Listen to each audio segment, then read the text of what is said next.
حضرت حسین رضی اللہ تعالیٰ عنہ کے پاس کوفہ والوں کی طرف سے 150 خطوط تھے، اور مسلم بن عقیل نے بھی حضرت امام حسین رضی اللہ تعالیٰ عنہ کے پاس خط بھیجے ہیں۔ Thanks for watching. Don't forget to like, comment, share and subscribe to Maulana Habibullah Rouhani Official. حضرت حسین رضی اللہ تعالیٰ عنہ کے پاس کوفہ والوں کی طرف سے 150 خطوط تھے، اور مسلم بن عقیل نے بھی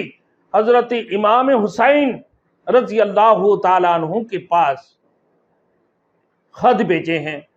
جیسا ہی خط بھیجے ہیں، وہ خط لے جا کر پہنچانے والے نہیں تھے، یعنی مسلم وہ جو تھے ہانی ابن مروہ، اس کو بھی قتل کر دی، لیکن امام حسین رضی اللہ تعالیٰ عنہ کی وہ اطلاع نہ ملا جو خطوط میں یہ لکھا ہوا تھا امام حسین کے پاس کہ بہت سی وفود پہلے پہنچ چکے تھے، پھر مسلم بن عقیل نے 18,000 مسلمانوں کی بیعت کی نہ خبر کے ساتھ ان کو کوفہ کے لیے دعوت دے دی، اور مسلم بن عقیل کی وصیت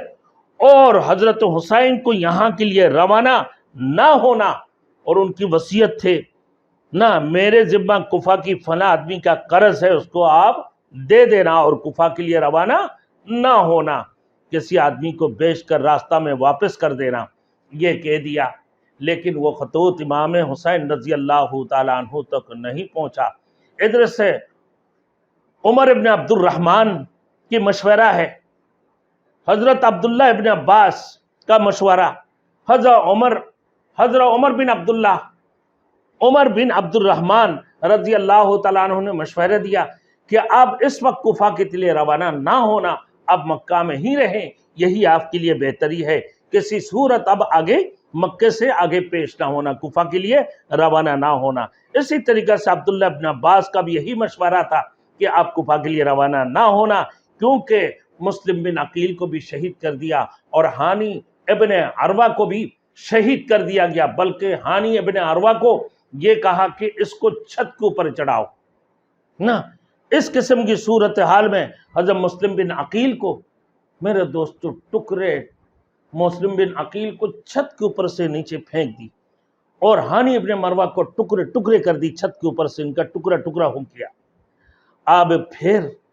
فرزوق شاعر کی ملاقات حضرت امام حسین کا، وہ بھی کہا کہ اہل کوفہ کے بارے میں فرمایا دریافت کیا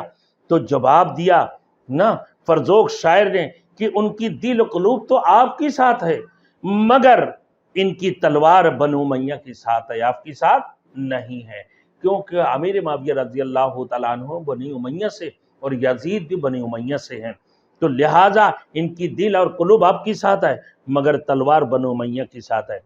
پھر وہ کہتا ہے، یہاں فرمایا اللہ ہی کے ہاتھ میں ہے،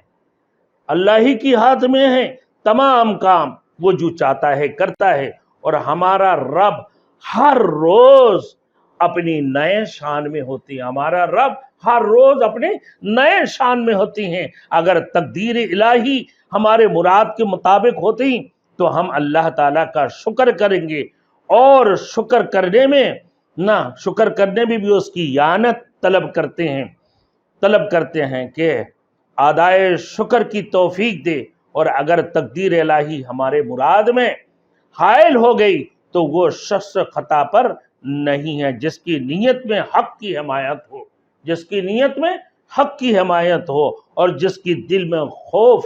خدا ہو۔ یہ کہہ کر فرزوق نے حضرت امام حسین رضی اللہ تعالیٰ عنہ کو سمجھا دی